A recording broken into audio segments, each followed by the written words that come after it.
ini tidak berpihak pada rakyat. Anggaran-anggaran yang mahal triliunan itu, yang aplikasi-aplikasi itu anggaran yang hanya dinikmati oleh beberapa orang atas nama intelektual. Dia menghegemoni keuangan negara, dia menjual produknya 1 triliun 500 miliar, itu hanya dibagi oleh 5 orang saja dengan atas nama intelektual. Seorang intelektual tidak boleh menyengsarakan komunal, karena akan menjadi konflik sosial. Kemakmuran menurut orang Sunda itu 1 imahna pageh, 2 bajuna weteh gitu, 3 biwirna baseh, 4 pamajikanana jarang rene, yang kelima barijeng dikereyeh. Sederhana. Pak Rektor ITB, terima kasih Rektor Unpad. Jadi bagi orang Jawa Barat, kepemilikan rumah itu yang pertama. Rumah itu yang pertama. Jadi imahna pageh heula. Baru setelah imah pageh itu baju weteh. Jadi jangan dulu kredit baju kalau belum punya rumah. Jangan dulu kredit mobil gak kalau belum punya rumah. Jangan dulu kredit motor kalau belum punya rumah. Mulailah dari rumah. Maka lagunya adalah rumah kita sendiri. Dalam ajaran Islam, baiti zanati, surga itu ada di rumah, ya kan? Ya ada isinya yang Sukmayu. Saya ada rumahnya, ada beberapa, tapi istri nggak punya. Siapa yang mau isi rumah saya, dipersilahkan. Nah, itu rumah dulu. Nah, sekarang kemudian baru bajunya wete. Setelah bajunya wete, baru bibirna base. Apa artinya menikah? Kemudian setelah itu, ingat, setelah menikah istrinya harus berkabe, ya kan? Jarang rene, barijeng dikerei, tapi suaminya normal, ya kan? Normal tapi tidak beranak terus. Jangan sekali cos jadi, kan ngomongnya harus begitu. Nah, problem hari ini, saya ngomong tentang kemiskinan. Saya ini tukang keliling. Apa yang terjadi pada kemiskinan itu? Pertama, anaknya banyak. Kedua, tidak punya rumah. Di rumah yang sempit itu, saya sudah menemukan berapa kasus. Ada orang yang tinggal di rumah petak, anaknya 16. Ada orang yang tinggal di rumah petak, anaknya 11. Ada anak yang tinggal di rumah petak, anaknya 24. Dan anehnya adalah, orang yang punya duit itu susah punya anak. Walaupun istrinya banyak, nggak mau beranak. Yang nakal-nakal itu kan istrinya banyak, tapi nggak ada yang anak satupun tuh jadi. Tapi orang-orang nggak berpunya atau prasejahtera itu mudah punya anak. Anak orang kaya susah makannya, harus cari dokter gizi, dicekok dulu. Anak orang miskin pengen makan terus, itu hawanya beda. Jadi hawa orang kaya itu kenyang terus, hawa orang miskin lapar terus. Nah ini kan yang terjadi seperti itu. Nah, sehingga negara kan harus nyelesain problem kemiskinan. Negara harus membangun pertumbuhan. Saya sampai sekarang otak saya tetap, walaupun nggak pernah sekolah statistik, saya selalu mengatakan kalau ingin membangun kemakmuran rakyat itu, jangan dulu ngomong pendekatan peningkatan pendapatan rakyat. Jangan. Yang harus dilakukan negara itu adalah ngomong bagaimana rakyat keluar duitnya sedikit. Karena saya punya pengalaman sebagai orang desa, ibu saya anaknya 9, kok saya bisa sekolah sih sampai sarjana 9-9-nya? Kok makannya cukup? Kenapa? Karena ibu-ibu kita dulu berhasil memanage rumah tangga dengan sedikit pengeluaran. Yang penting punya beras sama garam, itu udah tenang hidupnya. Sekarang nggak bisa, nggak punya kuota, nggak tenang. Gitu loh. Nggak bisa jalan-jalan malam hari, nggak tenang. Ini problem apa sih yang terjadi pada masyarakat Indonesia hari ini, pada masyarakat Jawa Barat? Yang terjadi adalah kajenting tekor asal sohor. Problemnya apa? Kelas menengah bawah ini ingin bergaya seperti tetangganya yang agak atas. Apa yang terjadi? Pinjem. Untuk itu makanya tidak boleh para pejabat memperlihatkan, memposting sesuatu yang tidak terjangkau oleh rakyatnya. Nggak boleh. Misalnya cerita, ini saya lagi belanja di Singapura, nggak boleh. Karena pejabat, walaupun duit sendiri. Oh ini saya lagi makan keluarga di rumah makan ini, itu menimbulkan obsesi. membuat mereka ingin seperti apa yang dalam video itu. Anaknya, akhirnya hari ini banyak orang kelas menengah bawah tidak masak di rumah, makannya di rumah makan. Nah, sehingga akses yang harus dibuka oleh negara hari ini adalah pertama, bagaimana rakyat mendapat akses pendidikan. Makanya saya fokus sejak awal memimpin infrastruktur sekolah SD, SMP, SMA, dan SMK adalah keharusan negara. Makanya saya berani membuka ruang kelas sampai 50. Ini yang penting. Nah, itu yang kedua, mendekatkan siswa pada akses pendidikan. Kenapa? Biaya ongkos mahal, sekolah gratis nggak ada masalah, tapi ongkosnya 30.000. Itu yang kedua. Kemudian yang ketiga adalah menekan biaya pendidikan. Biaya pendidikan itu yang mahal bukan SPP-nya. Biaya pendidikan itu yang mahal adalah biaya jajannya, biaya modenya, outing kelas, dan studi tour. Itu yang paling mahal, itu studi saya. Sehingga kalau ngomong angka kemiskinan di Jawa Barat terjadi hari ini menurun, itu berkah menurut saya, karena hari ini saya melarang studi tour, melarang outing kelas, dan melarang jajan. Nah, maka gerakan yang berikutnya adalah bagaimana uang yang 10.000 jajan itu menjadi 5.000 untuk jajan, 5.000 investasi. Bagaimana? Anak-anak harus nabung. Semiskin-miskinnya anak Jawa Barat hari ini, jajannya masih 5-10.000 saya taruhan. Pemulung anak-anaknya masih 5-10.000. Jadi kalau hari ini ada orang kurang gizi, itu bukan faktor tidak punya uang, tetapi faktornya adalah tradisi jajan lebih tinggi daripada tradisi memasak di rumah. Mereka lebih senang membeli jajanan yang di sekolah di sekitarnya 5.000 perak dibanding beli telur. Padahal 5.000 itu kalau pagi-pagi direbus dapat telur 2 biji. Nah, sehingga saya kenapa mendorong sekolah pagi jam 6:30. Sesungguhnya lagi merubah masyarakat Jawa Barat mindsetnya untuk apa? Untuk menjadi orang yang merubah pola. Apa sih polanya? Saya kasih tahu nih, rumusnya begini.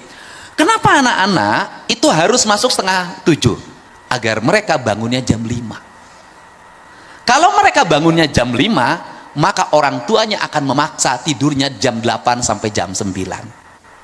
Kalau mereka tidurnya jam 8, jam 9, maka kebiasaan nongkrongnya hilang. Nongkrong itu duit loh. Dia menghabiskan BBM, kemudian nongkrong di kafe walaupun 50.000 perak. Kenapa kafe yang banyak gulung tikar? Tren mode bikin kafe di mana-mana, anak yang nongkrong 50.000 pacaran dari jam 3 sore sampai jam 10 malam, rugi. Ya kita ngalamin begitu juga. Kalau yang punya duit enggak mau kelihatan umum, ngeluar duitnya banyak. Nah, makanya itu didorong untuk dirubah. Yang berikutnya adalah saya meminta membawa bekal ke sekolah bagi mereka yang MBG-nya belum ada. Untuk apa? Membuat tradisi memasak. Jadi tradisi memasak kaum ibu di rumah itu sesungguhnya piranti jalan untuk membangun kesejahteraan rakyat. Tradisi. Nah, dari tradisi ini, maka yang kedua adalah layanan terhadap, ini nanti ya berpengaruh pada perumahan. Layanan terhadap kesehatan. Makanya penting ambulan. Makanya Pak Kepala Bapeda, tolong sopir-sopir ambulan itu oleh kepala desanya tidak dilengkapi BBM. Akhirnya walaupun ambulannya ada, ketika berangkat mungut. Dan mereka tidak digaji. Makanya saya meminta sopir ambulan itu dimasukkan menjadi tenaga pemerintah kabupaten dan provinsi. Ini penting loh Pak. Jangan sampai yang nggak ada kerja digaji, yang kerja nggak digaji. Ini di Indonesia itu begitu. Nah, ini harus diakses. Yang kedua adalah bagaimana mereka mendapat layanan di rumah sakit. Nah, apakah layanan di rumah sakit itu masih menyelesaikan BPJS bagi masyarakat miskin? Tidak. Di rumah saya itu setiap hari 50-100 orang ngantri untuk mendapat bekal operasional.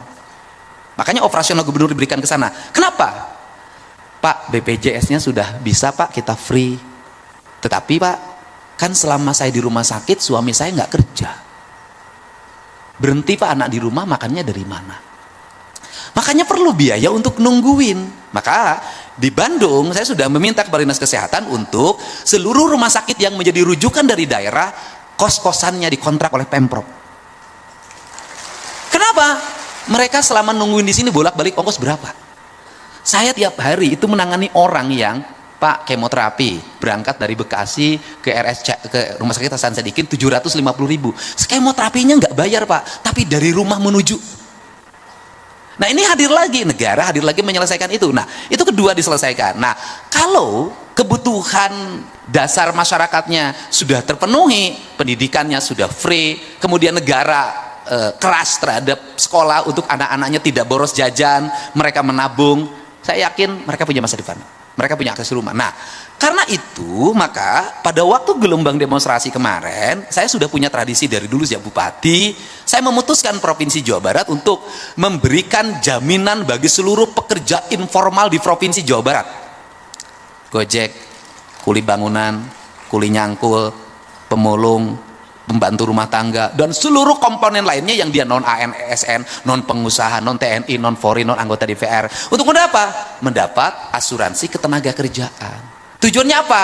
Recovery kalau mereka ngojek jatuh dari motor, kakinya patah, di rumah sakit dia bisa diobatin dan diganti penghasilannya selama di rumah sakit. Karena ini mencegah kemiskinan baru.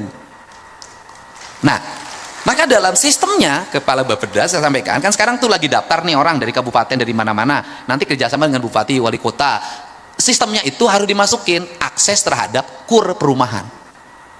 Nah, kalau ini dia jaminan asuransi tenaga kerjanya kita dapat, mereka dapat KUR jaminan perumahan, dapat rumah yang murah, maka siklus ya kan pertumbuhan ekonomi akan tumbuh. Kenapa? Apa sih yang terjadi di Jawa Barat hari ini? Yang terjadi di Jawa Barat hari ini adalah merubah paradigma anggaran provinsi dari anggaran orkestrasi menjadi anggaran teknokrasi. Anggaran orkestrasi bagaimana? Dulu kebiasaan provinsi hanya monitoring dan evaluasi terhadap kabupaten kota, dan itu pakai duit dan gede. Hari ini nggak bisa. Kita pelaksana teknis yang harus secara bersama-sama. Maka nomenklatur anggaran dulu yang digital, IT 700 miliar, IT ini 1,2 triliun, saya hapus semuanya. Kenapa? Ini tidak berpihak pada rakyat. Anggaran-anggaran yang mahal triliunan itu, yang aplikasi-aplikasi itu anggaran yang hanya dinikmati oleh beberapa orang atas nama intelektual. Dia menghegemoni keuangan negara, dia menjual produknya 1 triliun 500 miliar, itu hanya dibagi oleh 5 orang saja dengan atas nama intelektual. Seorang intelektual tidak boleh menyengsarakan komunal karena akan menjadi konflik sosial. Maka saya rubah anggarannya. Dirubah bagaimana? Dirubah menjadi pola pembangunan partisipasif. Apa yang paling utama adalah infrastruktur. Anda mau ngomong kemajuan apapun tidak bisa. Yang diharapkan oleh masyarakat hari ini di mana-mana teriak di media sosial cuma 2.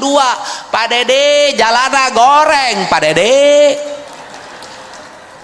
Yang kedua lagi, Pak Dede imahna butut, Pak Dede bocor, Pak Dede. Itu. Nah, kalau seperti itu maka anggaran dirombak. Nah, apa sih yang terjadi di provinsi kalau tadi melahirkan pertumbuhan, kemudian lapangan kerja terbuka, merubah Pak, misalnya begini, dulu di Dinas Pendidikan Jawa Barat tidak 1 unit bangunan pun teranggarkan. 0. Saya rubah hari ini mendekati 1 triliun. Dulu anggaran infrastruktur jalan seprovinsi Jawa Barat ini hanya 400 miliar. Hari ini 3 triliun. Dulu anggaran untuk penerangan jalan PJU itu hanya sekitar 20 miliar. Hari ini mendekati 1 triliun. Dulu pasang listrik untuk warga miskin itu hanya 20 miliar. Hari ini 450 miliar. Jadi lonjakan anggaran infrastrukturnya mengalami kenaikan yang sangat tajam, ditambah di tengah-tengah anggaran kita ini nurun Pak, dari 37 yang dulu anggaran provinsi hari ini menjadi 31. Saya nggak tahu juga dengan dana transfer daerah yang hanya 600 sekian miliar ini nanti kita berapa, karena penurunannya 24%. Nah, apa kemudian yang berikutnya? Instruksi apa lagi yang saya lakukan? Instruksi saya adalah setiap jalan harus ada drainase, dan drainasenya harus manual.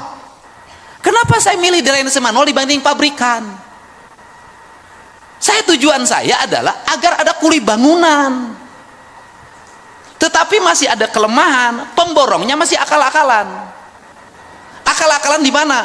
Kuli bangunan punya akses terhadap asuransi, harus mendapat hak, tidak diberikan. Dan saya ancam semuanya, kontraktor Provinsi Jawa Barat yang tidak mengasuransikan seluruh pegawai kuli bangunannya, saya tidak akan bayarkan kontraknya. atau saya akan potong itu asuransinya, saya bagikan ke kuli bangunannya. Ini kan yang terjadi seperti itu. Nah, kemudian setelah itu saya katakan lagi, apa yang terjadi lagi? Saya ngomong tentang ketidakadilan. Ini kan kurangnya gubernur dan bupati mengorkestrasi perumahan. Kan yang selalu menjadi tuduhan adalah, termasuk saya yang dituduh gitu kan. Saya ketemu Pak Ara saja, acara baru sekarang. Itu pun saya mau datang tujuannya memberikan bantuan rumah rakyat miskin untuk warga yang dipelopori oleh Yayasan Buddha Suci. Tapi postingannya kan saya mendapat aliran dana gratifikasi. Yang punya rumah bagus Pak Ara yang dituduh saya.